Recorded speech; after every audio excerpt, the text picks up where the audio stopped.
Hi, I'm Joey Monteleone, a proud member of the Jackson Kayak fishing team. You know, I heard a saying one time that said, learn a little something about everything and learn everything about something. That everything about something for me is a jig. I love to fish a jig. And you know, people say, are they biting a jig? And I said, you're asking the wrong guy, because I've always got a jig rod out.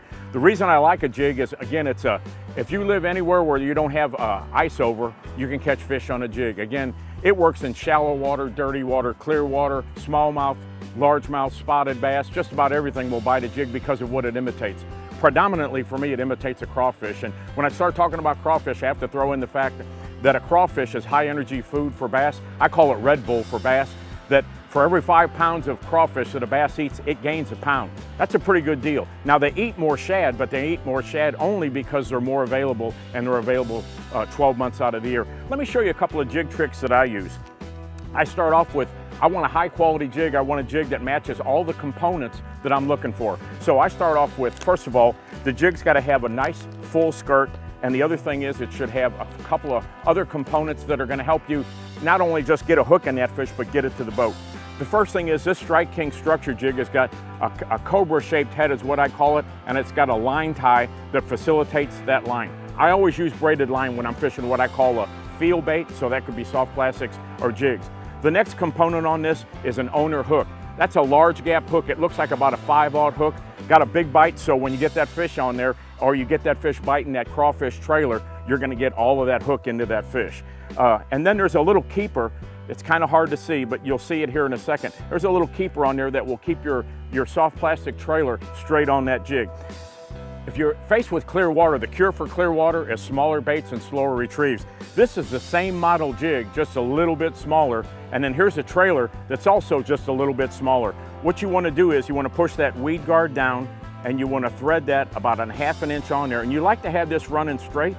And then as you do that, you slide that all the way up the shank, and that little keeper we showed you earlier will keep that on there. One more trick. When you're throwing a jig and you're throwing it around heavy cover, take this weed guard and spread it. What it'll do is it'll open that up.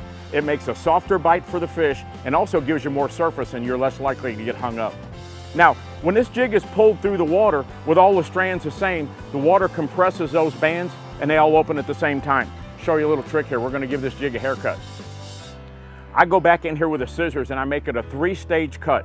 I start off with cutting it just a larger amount off of each side, and I try to stay away from the alternate color because I want that to be the color that's going to make that jig bounce. And as you see, as I'm cutting these strands, what's actually going to happen is that's going to jump a little bit more. Each one of these little cuts makes that jig jump a little bit more and makes a fuller body. But the really important part of doing this is that now when you pull that jig through the water, you can see there's a tremendous amount of difference in the way this jig sits. When you pull that through the jig through the water now, when those strands compress, now because it's trimmed in what I call a Christmas tree effect, it's gonna open in 3 stages. When it's sitting in current, when you pull it and it stops, it opens like this instead of just opening all at one time.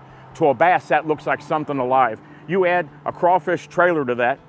That color's called Roadkill. It's a rage tail craw from Strike King. And that combination, and you can see that combination and the way this sits, it fluffs up that jig. You're giving them a mouthful. That's what a big bass is looking for. And again, they love crawfish. So when you throw that out there, make it look like a crawfish. A crawfish hops backwards, bursts backwards 2 or 3 bursts, but it walks forwards. So when it's in a defensive posture, it's going to zoom backwards 2 or 3 times and rest, and these craws will come up.